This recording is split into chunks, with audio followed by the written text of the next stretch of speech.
안녕하세요. 저는 지방에 살고 있는 고등학교 미술교사입니다. 힘들었던 아홉수를 겪고 올해 30이 됐답니다. 별별 일이 많았던 제 아홉수 덕에 저는 지금의 평범한 일상이 너무나 감사해요. 저와 남편은 같은 미대 출신이었습니다. 캠퍼스 커플이었죠. 저희는 23살 때부터 만났어요. 28살에 결혼했고요. 졸업 후 저는 미술교사가 됐고 남자친구는 미술학원 원장이 됐습니다. 저희가 연애를 오래 했는데도요. 막상 결혼을 하니 제가 모르는 남친의 모습이 많더라고요. 연애와 결혼은 완전히 다르다는 걸 느꼈습니다. 연애 때는 혹시나 덜컥 임신하면 어쩌지 걱정이었는데요. 결혼하고부터는 애가 안 생겨서 그게 걱정이더라고요. 남편은 그런 저에게 늘 못마땅한 듯 말했어요. 임신이 안 되는 게 꼭 저만의 문제인 것처럼요. 이번에도 실패야? 남편은 그날따라 날카롭게 저에게 말했어요. 이 정도로 임신 안 될 수가 있나? 자기야, 아무래도 우리 병원 가봐야겠지? 뭔 소리야, 우리라니? 당연히 부부니까 함께 가야지. 뭐 내가 같이 가줄 수는 있는데 검사는 혼자 받아. 그게 무슨 소리야? 왜 나 혼자 검사를 받아? 난 문제 없으니까 너만 받으면 돼. 내 몸은 내가 제일 잘 알거든. 뭐야? 나 슬슬 기분 나쁘려고 그래? 문제는 나한테 있으니 나만 검사하면 된다는 말이잖아. 게다가 당신이 의사도 아니면서 병원 안 가보고 어떻게 하는데? 자기야, 내가 팩트를 말해줄게. 일단 기본적으로 네가 왜 임신이 안 되는지 알아? 네 스케줄이 너무 타이트하잖아. 바쁘고 피곤한데 자연 임신이 쉽게 되겠냐? 이제는 또 내가 바빠서 임신이 안 되는 거라고? 그래, 애가 너처럼 바쁜 사람한테 오고 싶겠냐? 너도 남들처럼 쉬엄쉬엄 일해. 그럼 애도 알아서 잘 찾아올걸? 아님 우리 애를 위해서 네가 학교를 그만두는 것도 난 나쁘지 않다고 생각해. 뭐 애 낳고 언제든지 내 옆에서 일할 수 있잖아. 내 옆에서 학원 일이나 도우면서 육아하면 돼. 이 남자가 미쳤나? 지금 뭐라는 거야? 내가 멀쩡히 다니는 학교를 왜 그만둬? 애 가지고 싶다며? 그러니까 네 말은 내가 학교를 그만둬야 임신이 된다는 거야? 당연하지. 아니면 너 뭐 다른 문제 있는 건가? 그럴 수도 있겠다. 뭐? 너 지금 되게 남일처럼 이야기한다. 나 네 부인이야. 그런 식으로 이야기한다고? 그리고 내가 바빠서 그런 거면 내 동료 교사들도 다 임신이 안 돼야지. 왜 나만 안 돼? 말이 되는 소리를 해. 그리고 애가 안 생기는 건 여자만의 문제가 아니야. 부부의 문제지. 넌 항상 묘하게 내 문제라고 단정짓더라. 난 남들 일하는 만큼 일하고 남들만큼 운동하고 남들만큼만 취미생활해. 내가 바쁜 게 아니라 당신이 너무 게으른 거지. 운동도 안 하고 맨날 피곤해하는 게 누군데. 자기네 체력을 좀 길러. 뭐 미래의 우리 아이를 위해서 학교를 그만둬?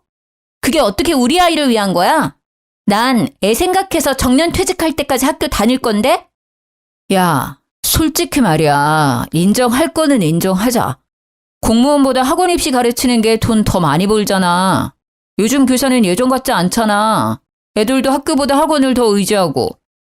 당신은 쓸데없는 교사 자부심이 과해. 하하, 자부심이 아니라 자존심인가? 기가 막혀. 나는 돈이 중요한 게 아니야. 너 나중에 우리 애한테도 그딴 식으로 말할 거야? 아, 애한테 엄마가 돈 때문에 교사 그만두고 강사 된 거야 하고 말할 거야? 그럼 애가 그 선택을 과연 기뻐할까? 나는 내가 이뤄낸 지금 이 자리 엄청 자랑스러워. 가만 보면 왜 툭하면 내 직업 가지고 시비 걸지? 너도 한때 학교 선생 꿈꿨던 사람이잖아. 알 거 아니야. 자존심이 아니라 학교에서 애들 가르치는 일 되게 보람차다는 거. 그리고 난 지금 환경이 좋아. 게다가 이것저것 따지고 보면 휴가나 보너스, 연금, 당연히 교사지. 어떻게 학원 강사가 더 낫냐? 너 말하는 꼬라지 보니까 미래가 딱 보여. 나중에 애 태어나면 애기야, 엄마는 선생이고 아빠는 강사 나부랭이야. 이럴 거지? 아빠 무시하는 엄마를 얘가 참 좋아하겠다. 왜 그렇게 자꾸 비꼬는데? 너는 그냥 강사 아니고 원장이잖아. 그리고 강사가 뭐 어때서? 난 강사를 무시하는 게 아니라 네가 굳이 교사랑 비교하니까 사실을 말한 거야. 난 입시미술학원 선생도 중요하고 학교 교사도 중요하다고 생각해. 각자마다 역할이 있는 거잖아. 항상 먼저 무시하는 건 내가 아니라 네 쪽이야. 그리고 내가 교사를 그만두면 임신될 거라는 헛소리도 좀 그만해. 지긋지긋하다. 남편한테 한 번을 앉으려고 해. 그래, 너 잘났다.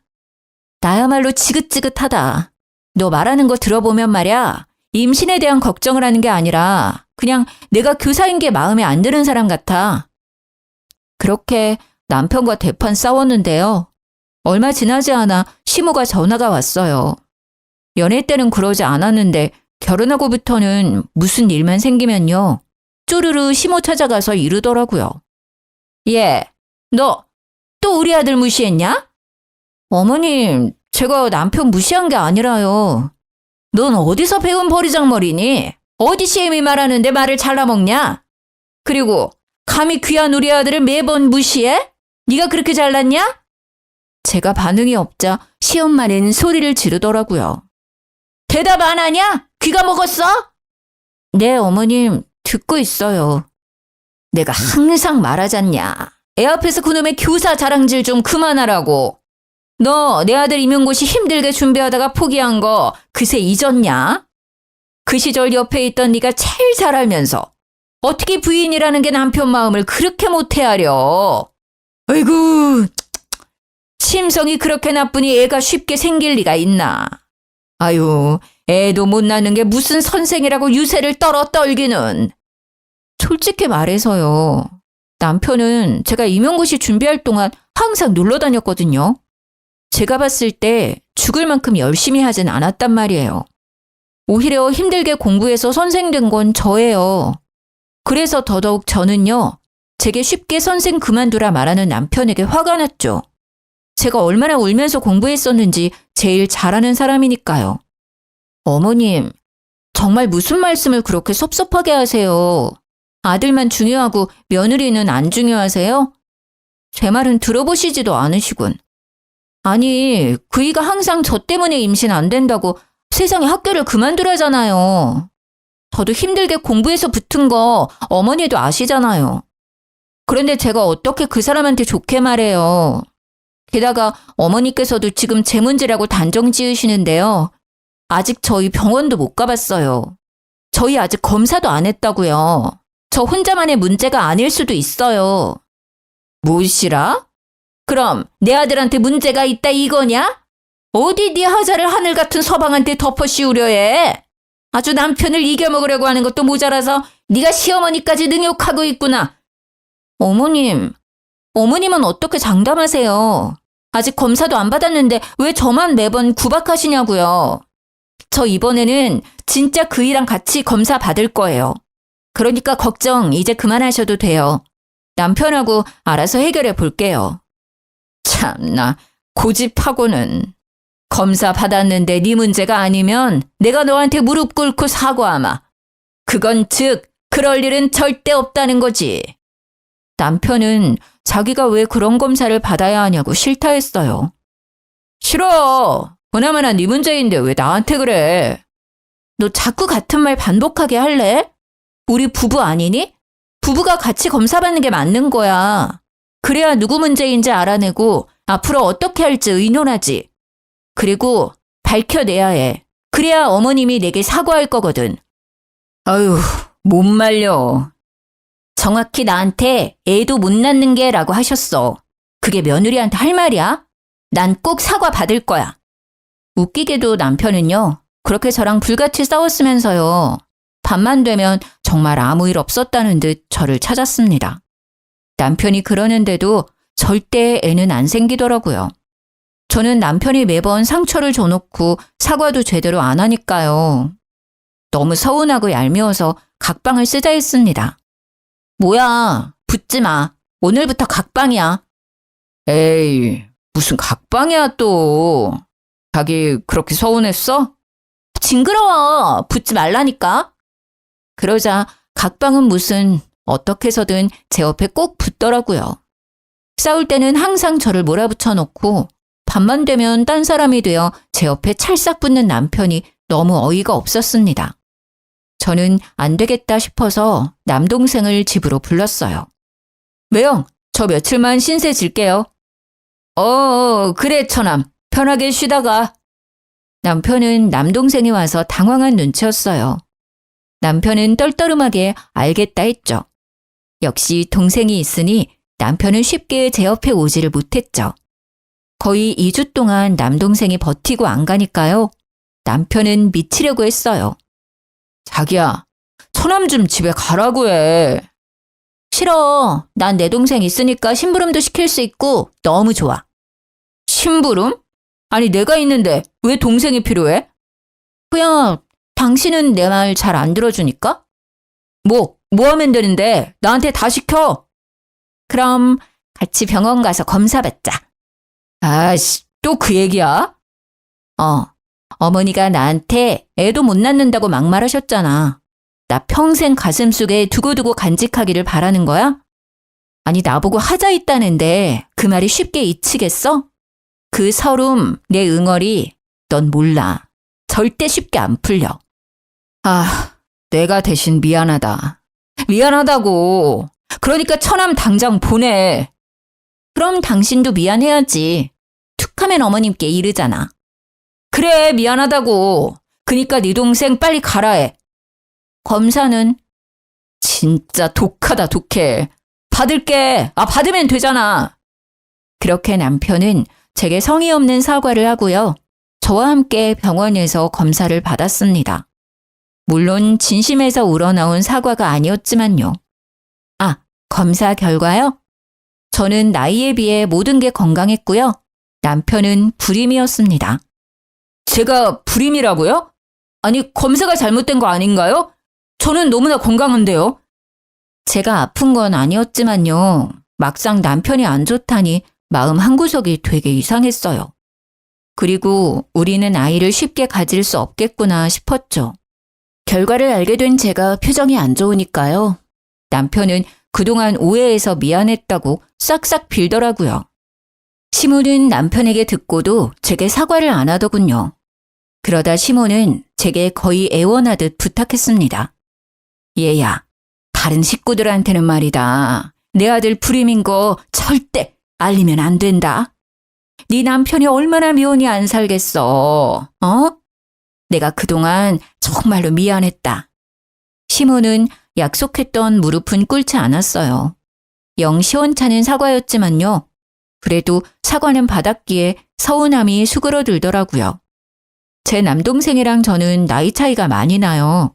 제가 30대고 동생은 20대요. 동생은 대학생이지만 컴퓨터 프로그래밍 개발자로 일찍부터 돈을 벌었습니다. 그래서 저보다 모은 돈이 많았어요. 남편은 동생이 쓰는 전자기기 같은 걸 보고 항상 부러워했어요.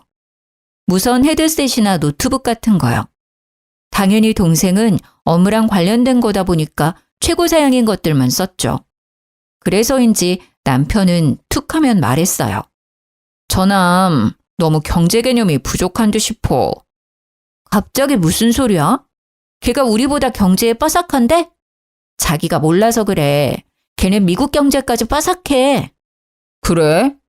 처남 진짜 잔뜩 겉멋만 들었네.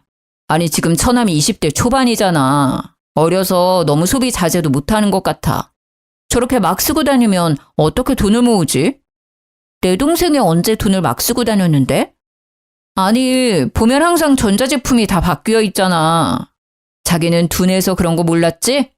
처남 스마트폰도 바꿨던데? 내가 알기로는 노트북도 바꾼 지 얼마 안 됐을 텐데. 처남이 가진 전자기기 값 다 합치잖아? 그럼 차 한 대 값일걸? 벌써 씀씀이가 저러면 나중에 더 큰일 나. 그리고 가끔은 우월감에 빠진 얼굴이 솔직히 건방스럽게도 느껴질 때 있어. 야, 말 가려가면서 해. 너 지금 내 앞에서 내 동생 험담하는 거야? 에이, 뭔 소리야. 험담이라니. 가족으로서 걱정돼서 말하는 거잖아. 진짜 이제는 한 가족이니까 말하는 거야. 남이었으면 이렇게 말도 안 해. 그냥 뒤에서 씹고 말지. 전자기기는 내 동생이 일할 때 필요하니까 바꾸는 거야. 아니, 내 동생이 명품을 밝혀? 아님 술 먹고 놀러를 다녀. 전자기기 말고는 돈도 안 쓰거든? 소비가 아니라 투자라고. 그리고 자기가 버는 능력껏 소비하고 있는 거니까 네가 괜히 사서 걱정하지 마. 방금 너 되게 꼰대 같았어. 야, 남편 보고 꼰대라니. 당신이 누나라면 지금부터라도 남동생 돈 관리 도와줘야지. 나중에 말이야 혹시라도 처남이 돈 없다고 누나한테 빌려달라고 하면 어쩔 건데? 사유에 따라 빌려줄 수도 있고 안 빌려줄 수도 있겠지. 그니까 그런 일이 벌어지지도 않았는데 왜 네가 사서 걱정이냐니까? 빌려도 너한테 안 빌려. 나한테 빌려달라 하겠지. 난 네 남편이니까 당연히 이런 걱정을 할 수밖에 없잖아. 돈 빌려주는 거 난 절대 반대야. 아무리 처남이라도 말이야. 가족끼리 돈 가지고 장난치는 꼴 못 봐?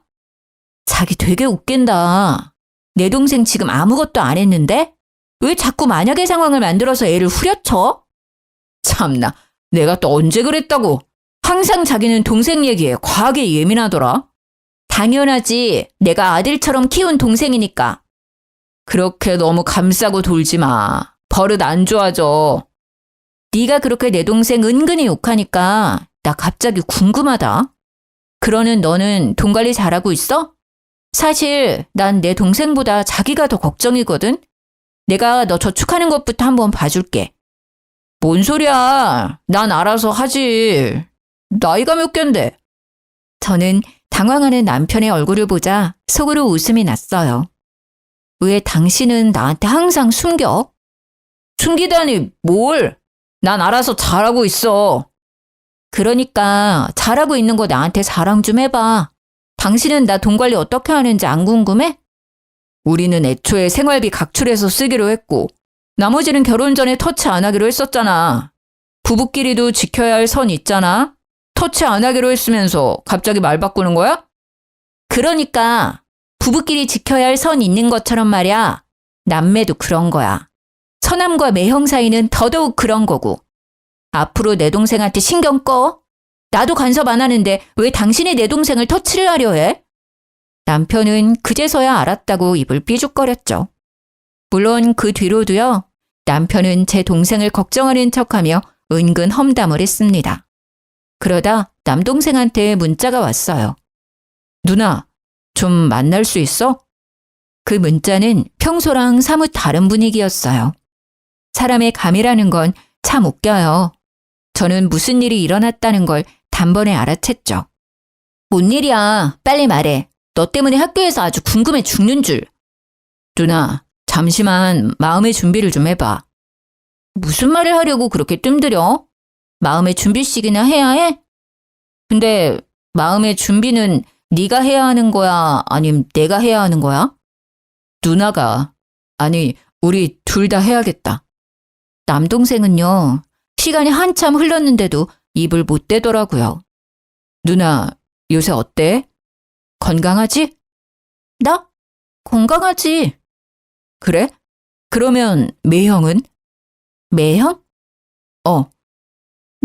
매형도 잘 먹고 잘 자고 건강해. 그럼 매형 요즘 학원 일은 어때? 저는 점점 더 불안해졌습니다. 아무리 마음의 준비를 했다고 해도 동생 입에서 매형이라는 단어가 나올 때마다 이상하게 심장이 내려앉는 듯 했어요. 갑자기? 매형 학원은 왜? 학원에 무슨 문제 있어? 문제? 없는데? 너 근데 왜 자꾸 매형 이야기야? 걔가 너한테 뭐라 하디? 설마 너 경제관념 없다고 막 기분 나쁘게 했어? 뭐야, 매형이 평소에 날 그렇게 말해?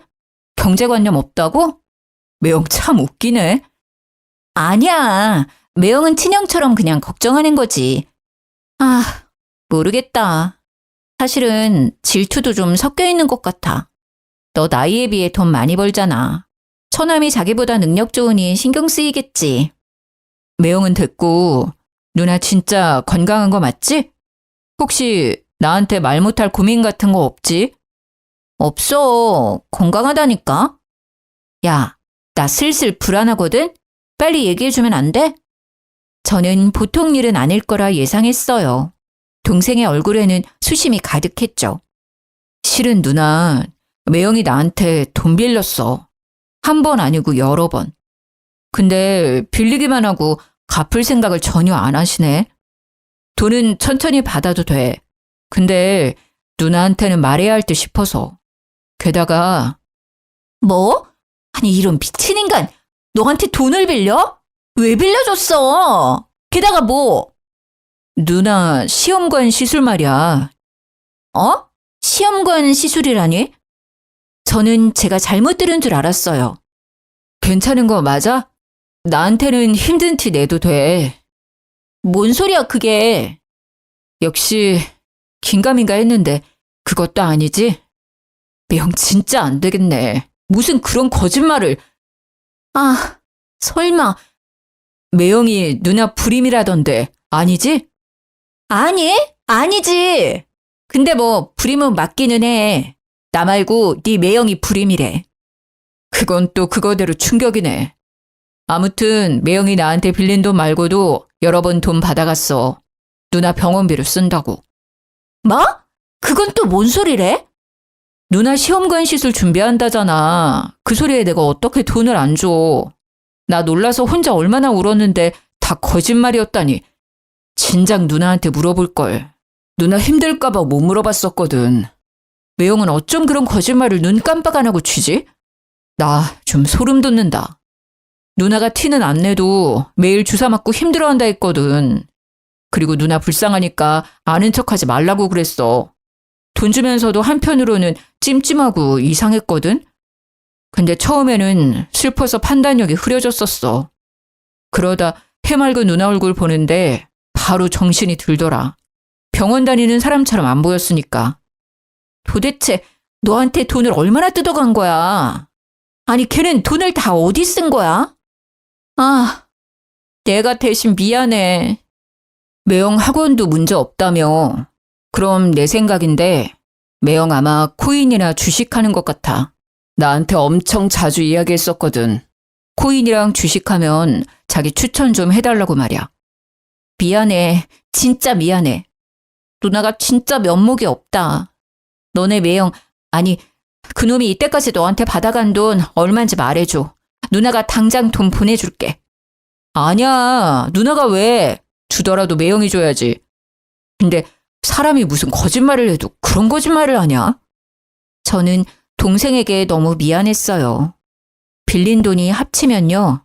4천만 원이 훌쩍 넘더라고요. 저는 집에 가자마자 남편 따귀를 날렸습니다.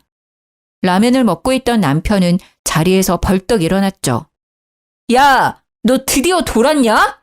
지금 내 뺨 날린 거야? 와, 밥 먹을 때는 개도 안 건드린다는데 너야말로 진짜 돌았구나. 너 무슨 생각으로 내 동생 돈 빌렸었어? 뭐? 돈을 빌리다니 무슨 돈? 남편은 당황해서 사례까지 들려놓고는 모르는 척 잡아뗐어요. 나 현이한테 다 듣고 왔으니까 숨길 생각 말고 빨리 풀어. 얼른! 그렇게 남편에게 따져 물으니 진짜 코인이랑 주식이 원인이었습니다. 저는 온몸이 바들바들 떨리기 시작했죠. 뭐가 어째?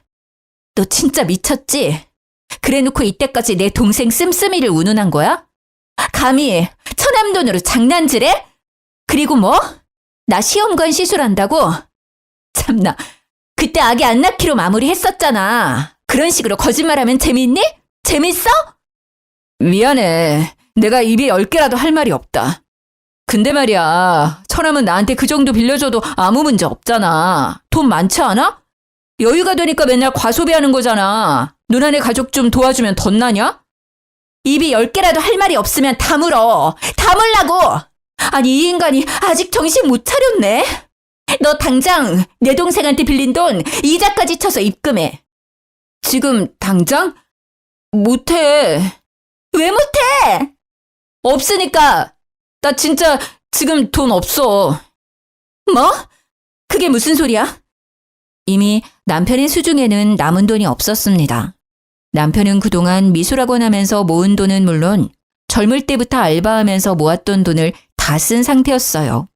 그것도 모자라서 어린 제 동생 돈까지 손댄 거였어요. 저는 남편이랑 더 이상 말할 것도 없이요. 당장 남편이 쓴 돈 받으러 시댁에 찾아갔습니다. 아버님, 어머님, 저 이 사람이랑 이혼하겠습니다. 너 갑자기 찾아와 그게 무슨 뚱딴지 같은 소리야? 어머님은 내 등짝을 찰싹 때리셨습니다. 아가, 일단 앉거라. 무슨 일인지 차근차근 말해보거라. 아버님은 상황은 모르셔도 먼저 저를 진정시켰어요. 아버님, 그게 이 사람이 글쎄요. 여보, 제발 내가 잘못했어. 내가 어떻게 해서든 다 해결할게. 제발 아버지한테는 말하지 말아줘. 남편은 쥐뿔도 해결할 능력 없으면서 시아버지한테 혼날까봐 무대포로 애원하더라고요. 저는 아랑곳하지 않고 시부한테 말했어요. 아버님, 저 임신이 너무 안 돼서요. 얼마 전에 남편이랑 병원 가서 검사 받았습니다. 불임이더라고요. 저 말고 남편이요. 근데 세상에 제 동생한테는 저 불임이라 속이고요. 돈까지 주기적으로 뜯어냈어요. 저 시험관 준비하는데 돈 좀 보태라고요. 나이 어린 처남한테 부끄러운 줄도 모르고요. 돈 빌린 거랑 병원비라고 속여간 돈들 합치면 4천만 원이 훌쩍 넘습니다. 어떻게 인간이 저러죠? 저 동생 보기 너무 창피하고요. 이 사람이랑 이혼할 겁니다. 신뢰가 다 무너져 버렸어요. 지금까지 모아둔 돈들도 전부 날렸대요. 저는 화가 나서 울부짖었죠. 시댁 식구들은 시모 빼고 다 놀랐어요. 알고 보니 시댁에서도 제가 불임인 줄 알고 있더라고요. 남편은 아버님께도 돈을 받아갔었나 봐요. 제가 불임으로 힘들어한다는 핑계로요. 너 아무리 그래도 시아빠 앞에서 꼭 이렇게까지 해야겠니? 그 와중에도 시모는 저를 못마땅하게 노려봤어요. 자기 아들 잘못은 보이지도 않았나 봐요. 그러자 시아빠는 시모에게 소리를 빽 지르더군요. 당신은 당신 아들이나 혼내야지. 왜 며느리한테 감히 소리쳐? 아들 잘못 키운 것도 미안해 죽겠는데 당신까지 이래야겠어? 너 이놈아, 네가 단단해도 돌았구나. 뭘 어디서 잘못 처먹었어? 호적 파이고 싶냐? 와이프 가지고 이곳저곳 잘도 장사질했구나. 심지어 아픈 건 너면서. 이 여편네야, 당신도 미쳤어? 애매라는 사람이 다 알고 있으면서 말이야. 어딜 감쌀 게 없어서 저딴 걸 감싸고 있어? 아버지, 제가 잘못했어요. 제발요. 한 번만 용서해 주세요. 저 다시는 안 그럴게요. 남편은 시부의 바짓가랑이를 잡고 싹싹 빌었어요. 시모 역시요. 아이고, 여보, 잘못했어요. 다시는 안 그럴게요. 한 번만 봐줘요, 예? 그때 시부는 갑자기 제 앞에 무릎을 꿇으셨죠. 아가, 본의 아니게 상처 줘서 미안하다. 제발 나를 봐서라도 한 번만, 이번 딱 한 번만 용서해주면 안 되겠니? 내 2번 다시는 이런 일 없도록 하마. 네 남편에게 한 번만 기회를 주면 안 되겠니? 어렸을 때부터 만났으니 네가 얘를 제일 잘 알지 않니? 어? 시부의 말을 듣고 연애 때부터 지금까지 세월이 짧게나마 제 눈앞을 지나가는 듯 했어요. 무조건 돈 받고 이혼할 거라 굳게 다짐했었는데요. 그렇게 시댁까지 찾아온 거였는데요. 순간 엄청 흔들렸죠. 제가 힘없이 주저앉아 우니까요. 남편도 이제야 정신을 차린 듯 울면서 사과하더라고요. 잘못했어. 여보, 다시는 안 그럴게. 내가 잠깐 뭐에 홀렸었나 봐. 저는 바보같이 남편에게 한 번 기회를 더 줬습니다. 동생 돈은요, 시부가 일부분 먼저 갚아주셨고요. 시부가 남편 미술학원 보증금을 해줬었는데요. 미술학원 문을 닫고 그 보증금으로 나머지 빌린 돈도 갚았습니다. 남편은 이미 학원 강사들 월급도 밀린 상태였더라고요. 그래서 시부는 고민도 없이 학원 접으라 하셨죠. 그렇게 모든 걸 원상복귀하고 남편이 이제는 철이 들지 않을까 기대했어요. 20대부터 자기가 일군 일터를 잃은 남편은요, 의외로 씩씩하게 잘 버텼어요. 시부는 남편에게 본인 식당에서 일 배우면서 돈의 소중함을 알라 하셨죠. 저는 내심 남편이 엇나갈까봐 걱정했었는데요. 곧 배워서 식당 일도 잘하더라고요. 시부모님은 칼국수 장사를 하세요. 같은 자리에서 10년 이상 하셨거든요. 맛집이라 TV에도 여러 번 나왔었습니다. 원래는 엄청 작은 가게였는데 지금은 돈 많이 벌어서 땅도 사고요. 크게 확장하셨죠. 시부는 항상 밀가루 장사가 많이 남는다고 하셨었는데 그게 진짜 마진이 많이 남는 장사였나 봐요. 시부는 남편이 정신 차리면 가게와 땅을 물려주신다 하시더라고요. 남편은 잠자코 일 열심히 했는데 시모는 계속 불만이셨죠. 아니 여보, 아무리 그래도요. 미대까지 나온 애를 칼국수집에 둬야겠어요?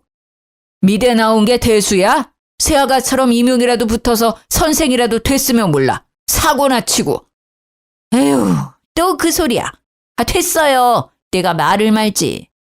시모는 그런 남편이 안쓰럽고 또 한편으로는 모든 일을 밝힌 제가 짜증났나 봐요. 남편이 학원 정리한 뒤로 언제나 저를 아니꼽게 쳐다봤죠. 그런데 저를 향한 시모의 그 미움은 저도 모르게 다른 곳으로 번지고 있었습니다.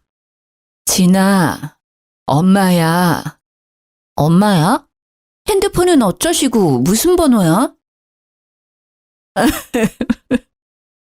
엄마, 울어요? 어디야? 병원에 있어. 병원이라니 어디 다치셨어요? 어느 병원이야? 빨리 말해요. 내가 당장 갈게. 엄마가 알려준 병원을 갔더니요. 엄마는 손등과 팔 부근에 화상을 입으신 상태였어요.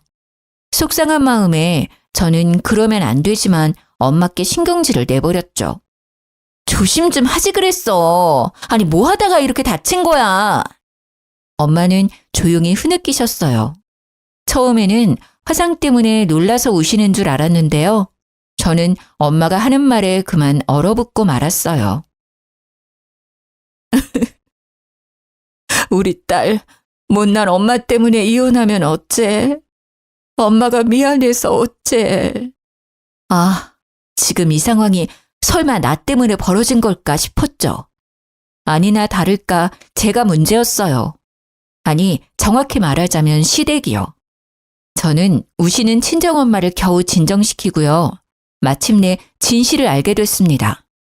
그러니까 엄마, 우리 시부모 가게에서 일하다가 이렇게 다친 거라고?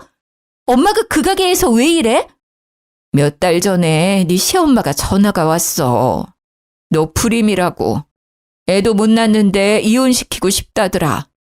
내가 죄송하다고 빌었지. 그랬더니 시험관 시술 준비하려면 돈이 많이 든다잖아. 근데 엄마가 돈이 있냐 뭐가 있어. 몸으로라도 그 빚 갚으려고 했지. 어떻게 하면 되냐고 여쭈니 가게 출근하라더라. 근데 엄마 생각보다 너무 힘들더라.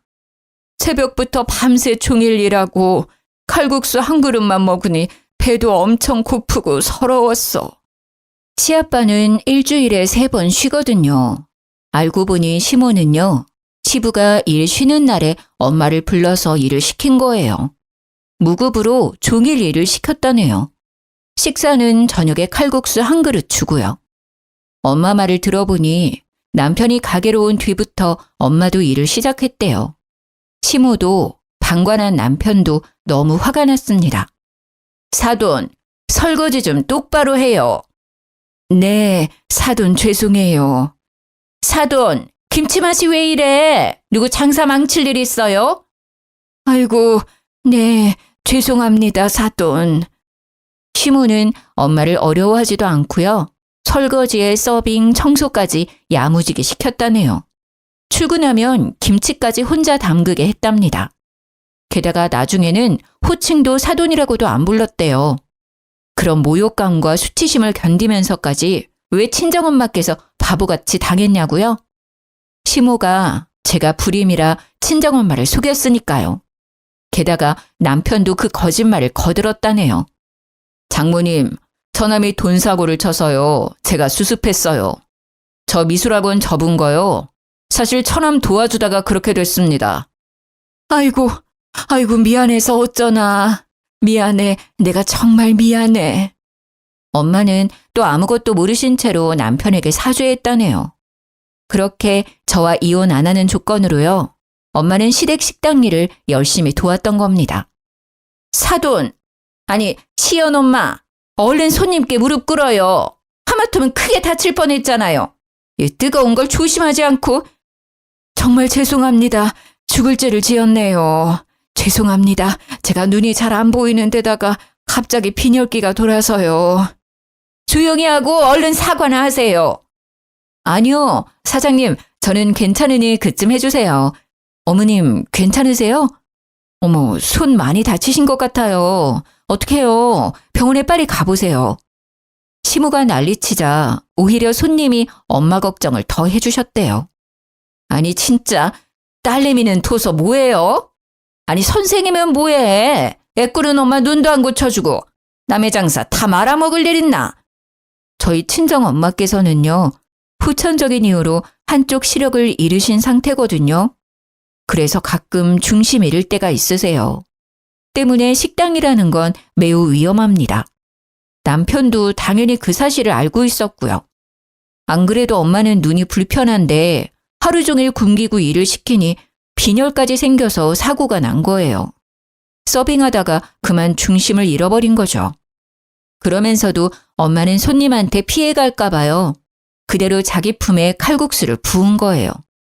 엄마 손은 뜨겁게 타들어가는데 시모라는 사람은 손님 앞에서 무릎 꿇게 하고요. 애꾸눈이라고 모욕감을 준 거였죠. 게다가 전화랑 가방도 못 챙긴 엄마한테 한 말이 가관이었어요. 내일 일하려면 버스 타고 얼른 병원 가요. 시모는 조금도 친정엄마를 걱정해주지 않았어요. 택시는커녕 버스 타고 가라고 얼굴에 1,000원짜리 한 장을 던져줬다고 합니다. 요새 1,000원으로는 버스도 못 타잖아요. 엄마는 다시 가게에 들어갈 수도 없어서요. 근처 병원을 찾다가요. 물어서 병원을 찾아갔대요.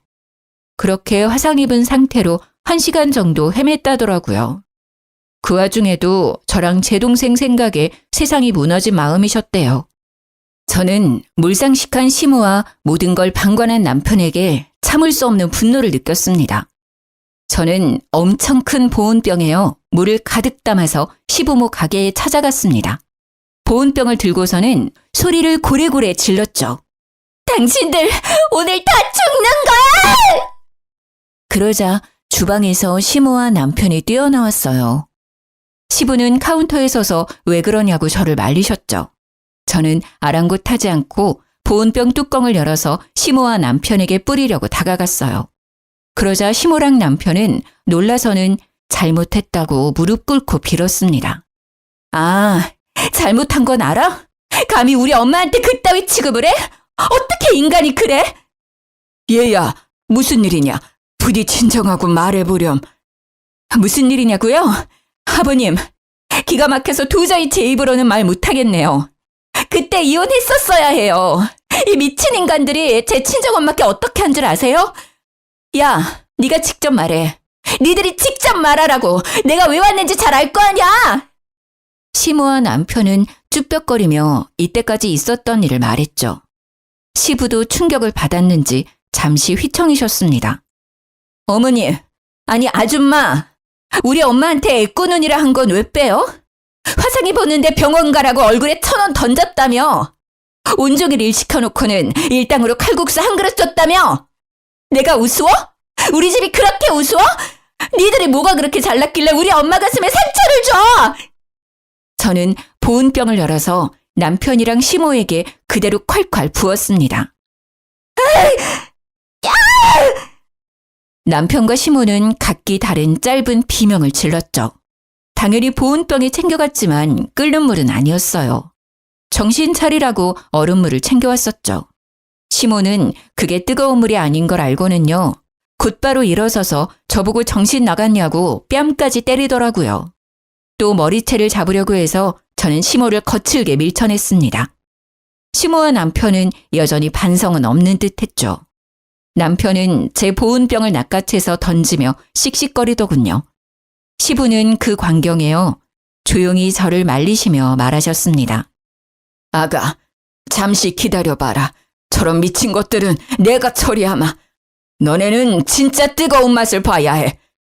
시부는 눈이 뒤집어져서 주방으로 그대로 달려가더군요. 펄펄 끓는 칼국수 육수를 한 바가지 푸는 시부를 보고요. 저도 놀라고 시모랑 남편은 다리에 힘이 풀려 싹싹 빌더라고요. 저는 진짜 뜨거운 물을 못 부어도 시부는 진짜 할 것 같았어요. 예상치 못한 상황에 당황한 저는 도리어 시부의 팔을 잡고 말렸습니다. 덜덜 떨던 남편과 시모는요, 바닥에 납작 엎드려 제게 사과하더군요. 시부는 자기가 어떻게 하면 좋겠냐고 면목이 없다 하셨어요. 저는 이제는 정말 이혼하고 싶다고 울어버렸죠. 그리고 친정엄마께 지금 이 모습에 배로 사과하라 했어요. 진심을 다해서요. 그리고 화상 치료 비용도 달라 했고요. 엄마 화상 입으신 것도 치료가 늦어져 흉터 오랫동안 남을 것 같았거든요. 그렇게 시모와 남편은 혹시라도 그날 정말 시부한테 죽을까 봐요. 제 친정엄마께 달려가 눈물 콧물 쏟으며 싹싹 빌었어요. 물론 엄마가 놀라실까 봐 시부랑 저도 함께 찾아갔습니다. 장모님, 아니 어머니, 제가 죽을 죄를 지었어요. 엄마가 그렇게 하실 때 저라도 말렸어야 했는데요. 제가 정말 잘못했습니다. 근데 저 진짜 이 사람 사랑해요. 이혼하기 싫어요. 말려주시면 안 될까요? 네? 어머니, 예전에 저 진짜 예뻐하셨잖아요. 네? 예정을 생각해서라도요. 저 사람 좀 설득해 주세요. 남편과 시모의 눈물이 가증스러운 악어의 눈물처럼 보여서 저는 속이 내내 울렁거렸답니다. 사돈, 부족한 제 아들 한 번만 봐주셔요. 제가 앞으로 여왕처럼 우리 새애기랑 안싸돈 모실게요. 저희 모자에게 한 번만 기회를 주시면 안 될까요? 이렇게 부탁하고 또 부탁합니다. 평생 죄 갚고 살겠습니다. 이렇게 이혼하면 얘 사람 굿이라고 못 삽니다. 엄마는 속도 없으신지요. 괜찮다고 일어나라 하셨어요. 하지만 사과는 받지 않으셨죠. 잘 알겠습니다. 하지만 사과는 못 받겠네요. 저는 제 딸이 행복했으면 좋겠습니다. 지난 몇 개월간 사돈어른 가게에서 일하면서 느낀 건데요. 제 딸은 그런 집에서 절대 행복할 수 없을 것 같습니다. 그러니 제 딸을 그만 놓아주세요. 자네도 내 딸 이제 보내주게. 원래 각자가 살던 삶으로 돌아갔음 해. 그리고 잠자코 지켜보던 시부는요. 엄마 손등을 이제야 발견하셨는지 너무 죄송하다고 울먹이며 사죄하셨죠. 시부의 사과만이 진심으로 느껴졌어요. 아무것도 가진 게 없는 남편 대신 시부가 치료비도 대신 보내주셨어요. 엄마와 제 동생, 그리고 제가 그동안 피해 입은 것도 미안하다고 다시 한번 남편과 시모 대신 사죄하셨고요. 그래서 시부에게 위자료로 5천만 원은 받았습니다. 시부는 그 뒤로도 남편과 시모가 소름 끼친다며 가게에서 쫓아냈어요. 대신 다른 친척분들과 같이 칼국수집 운영하고 계세요. 시부는 저보고 전 남편과 전 시모는 이제 가게에 없다며 언제든 편하게 먹으러 오라더라고요. 저희 가족에게 그 집 칼국수 평생 무료 이용권도 주셨어요. 물론 저희 가족은 그쪽 근처 갈 일 생각도 없지만요. 들어보니 시부도 시모랑 이혼 준비 중이었습니다. 시모는 그 이후로 제가 본인 가정 풍비박산 냈다고요. 우리 학교까지 찾아와서 난동 부렸어요. 야, 이거사. 너 따위가 우리 집에 굴러들어와서 다 망했어. 네 인생은 뭐 계속 탄탄대로 굴러가게 내가 냅둘 것 같아? 천만에 내가 너 지옥 끝까지 따라간다. 지옥은 혼자서 가세요. 아니면 아드님 손잡고 사이좋게 가시던가요. 아니, 근데 아직까지 이게 정신을 못 차렸네. 전 시모는 순식간에 제 머리채를 잡고 이리저리 흔들었죠. 물론 경찰에 잡혀갔고요. 또 뒤처리는 시부가 하려고 하셨죠. 저는 시부한테 그러지 마시라 했어요. 이제 더 이상 죄책감 갖지 마시라고요. 시모한테만 죄를 묻겠다고요. 현재 폭행이랑 모욕죄로 시모를 고소한 상태이고요. 학교에서도 시모를 기물파손죄로 신고한 상태입니다. 저는 절대 합의 안 해줄 거예요. 시부의 울타리가 없을 때 본때를 보여주려고요. 남편은 시부에게 쫓겨나고 갈 곳을 잃었더라고요. 미술학원 원장 출신이기는 하지만요. 입시 미술학원 강사로도 취직이 안 되고 있대요. 동네가 워낙 좁고 유명한 칼국수집 아들이다 보니까 남편에 대한 소문도 금방 났거든요. 돈 없어서 강사들 월급 밀린 부분도 말이죠. 아무래도 문제가 많은 사람인 걸 알았으니까 아이들이 다니는 미술학원에 고용하기는 다들 꺼려 했나 봐요. 제일 최근에 들은 바로는 편의점 알바를 하고 있대요. 둘 다 제가 생각한 것보다 약한 벌을 받고 있지만 속은 시원했어요.